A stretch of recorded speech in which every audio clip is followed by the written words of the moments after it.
ሮቤል ታዴን አስፈራራው። ያለውን ነገር ለፍርዬ ህይወት ልጅ እንደሆነች ትናገራለ፣ ካልተናገርክም ራሔልን እገላታለሁ በማለት አስፈራርቶታል። ታዴም እሺ በማለት ትዕዛዙን ተቀብሎ ይገኛል። ፍሬህይወትም እንግዲህ ህይወትን ለምንድን ነው እስካሁን ድረስ ዋሽታችሁኝ ዘመድ ናት ያላችሁኝ እና ዘመዳችሁም አይደለችም ለምንድን ነው እያለች እየጠየቀኝ ትገኛለች። ሰላም ጤና ይስጥልኝ፣ ኢየሩስ ነኝ። ስህተት ድራማን ይዤ ቀርብ ያለው እስከ መጨረሻ እንድትከታተሉኝ ስል በአክብሮት ጋበዝኳችሁ። ስለምትከታተሉ ከልብ አመሰግናለሁ።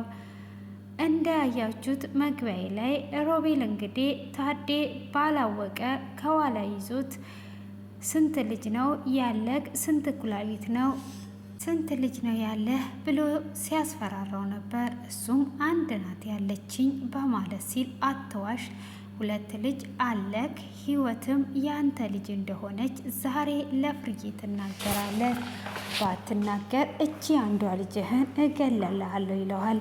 ታዴም እሺ በቃ እላለውኝ፣ እንደ ራሴ ልጅ አድርጌ እቀበላታለሁ እያለ ይገኛል። እንግዲህ እኔ እስክናገር ድረስ ፊትን ሳታዞር እየሮጥ ኪድ ብሎ ሲለው ታዴም እየሮጠ ከፊት ለፊት ይሄዳል። እሱም ቤት እንደደረሰ ራሔልን እየዳበሰ ራሔል እያላት ደህና ነሽ እያላት ነበር። እሷም አንተ ደህና ነው ወይ እያለችው ትገኛለች። ሆኖም እንግዲህ ፍርዬ በዛኛው ጊዜ የለችም ነበር። ፍርዬም ወደ ቤት መጥቷ ምንድነው የተከሰተው እያለች ፍርዬን ትጠይቃታለች።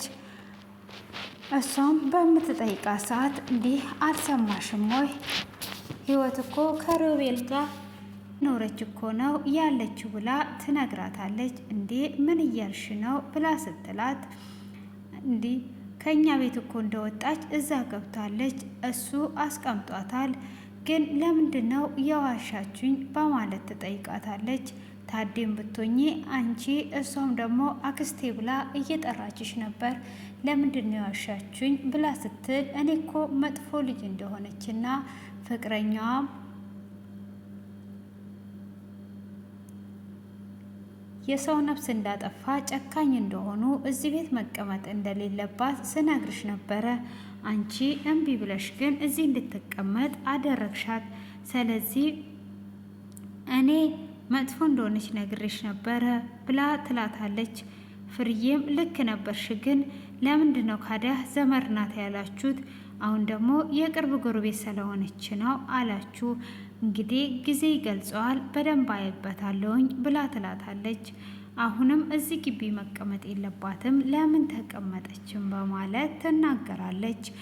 እሷም አያለውኝ ግን እኔ ይሄ ነገር አሁንም አልገባኝም በማለት ትላለች። ሆኖም ራሔልም ትመጣና አሁን ከኔ ጋር እንድትሰሪ እፈልጋለሁ ብላ ትላታለች። ማርታም ምንድነው ካንቺ ጋር የምሰራው ስትል ሮቤል ፍቅረኛዬ እንዲሆን ታደርጊልኛለሽ፣ ካላደረግሽልኝ ደግሞ አሁን ሮቤል የኔ እንዲሆን ታደርጊያለሽ። ስለዚህ የማታደርጊ ከሆነ ከዚህም በፊት ያረግሽውን ሁሉ እናገራለሁ ለፍርዬም ሆነ ለታዴ ብላ ትላታለች። ፍርዬም ሆነ ታዴ አያምኑሽም። ከዚህም በኋላ ያ ያለፈ ነገር ነው። በቃ ማድረግ ያለብኝና ህይወት ከዚህ ቤት እንድትወጣ ነው ያንን ያደረኩት ብላ ትላታለች። እሷም አይ እንደዛ አይደለም፣ የዛን ቀን ስታወሪኝ ሪከርድ አድርጌሽ ነበረ፣ ያንን ሪከርድ እከፍትላችኋለሁ በማለትም ሪከርዱን ትከፍትላታለች። እሷ ከፍርዬ ቦርሳ ውስጥ ብር መውሰዷን ህይወት ላይ ሁሉ የሆነው ነገር ሁሉ ፍርዬ እያበላሸችና ፍርዬ እንድትጠላት እያበላሸች መሆኑን ማርታ ሁሉንም ነገር ያጠፋችውን ጥፋት ለራሔል በነገረቻት ሰዓት ሪከርድ ያደረገቻትን ትነግራታለች። እሷ ምን አይነት ነገር ውስጥ ገባሁ፣ ለካ ቀርተሽኝ ነበር ወይ አሁን ምን ይሻለኛል? ስለዚህ ህይወት ሁልጊዜም ባለች ጊዜ ሁሉ መንገዳችን ላይ ሁልጊዜ ድንቅፋት ስለሚሆን ህይወትን መግደል አለብኝ በማለት ታስባለች። እሷም በእጄ እስክታስገቢ ድረስ ውጤቱን እፈልጋለሁ በማለትም ስለነገረቻት አሁን ራሔል ያንን ማስጠንቀቂያ ስትነግራት ማርታም ወደ ህይወት ጋር ትሄዳለች። ህይወት ጋር ትሄድና እንዴት ነው እሱ ሰው ቤት ሄዶ መቀመጥ አይከብድም ወይ እያለች ትላታለች። አባቴ አውጥቶ ሲወረውረኝ ይሄ ንጹህ ወንድሜ ግን ቤት ውስጥ ይኸው እያኖረኝ ነው ያለው ብላ ትላለች። ቅምጥ ሆነሽ እየተቀመጥሽ እያለች ስትናገራትም አንቺ ምንም በይ ግን እሱ ንጹህ ወንድሜ ነው፣ እሱ ባያስገባኝ ኖሮ የዛን ቀን የት ገባ ነበረ። ስለዚህ አባቴም ደግሞ ልጄ ብሎ ይቅርታ ብሎ ተንበርክኮ እስኪ ጠይቀኝ ድረስ አልተውም ብላ ትላታለች። እሷ እስቲ እናያለን በማለትም ከሌላ ሰው የተወለደ ሰው የወንድሜን ንብረት ማንም አይከፈልም ብላ ትላታለች። እኔ የእሱን ንብረት ሳይሆን የፈለግኩት አባትነቱን ነው። ስለዚህ አባትነቱን አምኖ ለፍርዬ ሁሉንም ነገር ልጄ ናት ብሎ ይነግራታል። ካልነገራት ታያለሽ በቅርብ ቀን ብላ ትላታለች። ፍርዬም ህይወትን እስካሁን ድረስ እዚህ ምን ትሰሪያለሽ ብላ ስትላት ህይወትም አንቺ ጥሩ ሰው ነሽ፣ ለሚያልፍ ነገር ክፉ ነገር አትስሪ፣ ክፉ ነገርም አትናገሪ።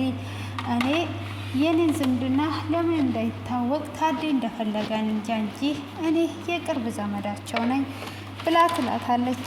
እሱን የምናውቀው ይሆናል ግን እዚህ ቤት አትቀመጪ ብላ ስትል ካዲያ ከዚህ ቤት ወዴት ሄዳለሁ በማለትም ስትል ወደ ቤተሰቦችሽ መሄድ ነው ስትላት እሷም አሁን ከዚህ ብሄድ እናንተ ክፉ እንደሆናችሁ እንዲናገሯችሁ ስለማልፈልግ ነው። ትምህርቴንም መጨረስ እፈልጋለሁ። ስለዚህ እዚሁ ሆኜ ትምህርቴን ለመጨረስ እያሰብኩ ነው ብላ ትላታለች። እሷም ከዛ መሄድ እንዳለባት ብትነግራትም ህይወት ግን ከዛ ልትሄድ አላሰበችም። ዳጊም እንግዲህ ታዴን ሊገለው የመጣው አጎትየውም ደውሎ ምን ላይ ደረስክ? እስካሁን ድረስ እንዴት አልገደልከውም ብሎ ሲለው ከድሮ ቤቱ ወጥቷል። መጀመሪያ የገጠመኝ ነገር ነበር፣ ያንን ነገር እስኪያስወግድ ነበር በማለትም ይለዋል። ካዲያ ምንድን ነው እሱ ንገረኝ ሲለው በእኔና በአንተ ይቀራል፣ ሚስጥር ነው። ስለዚህ አሁን ላይ አስወግጀዋለሁ ብሎ ይለዋል። ማለት ሲለው አከራዩዋ ከኔ ፍቅር ይዟት ነበር እየተከታተለች ስታስቸግረኝ ከህግ አካልም ስለሆነች አስወግጃታለሁ በማለትም ይናገረዋል። ይሄንን በኋላ ብትያዝ ሲል ማንም አይደርስበትም፣ ማንም የማያውቅበት ነው በማለትም ይለዋል። በልጄ ቶሎ ጨርሰና እስካሁን ራሱ መቆየት እንዴት ነው እንደዛ የምታደርገው ብሎ ሲል ቤቱንም እየተከታተለ ራሔልንም ተከታትሏት ነበረ። የሆነ ሰዓት በስተመጨረሻ ማርታን ያያታል። ማርታም እየሮጠች ወደ ቤት ስትሄድ እሱም እየተከተላት ነበረ። ቤትም እንደደረሰች ለታዴ እየተከታተለኝ ነበር ብላ ትለዋለች። አረ እኔንም ዛሬ በሽጉጥ አስፈራርቶኛል።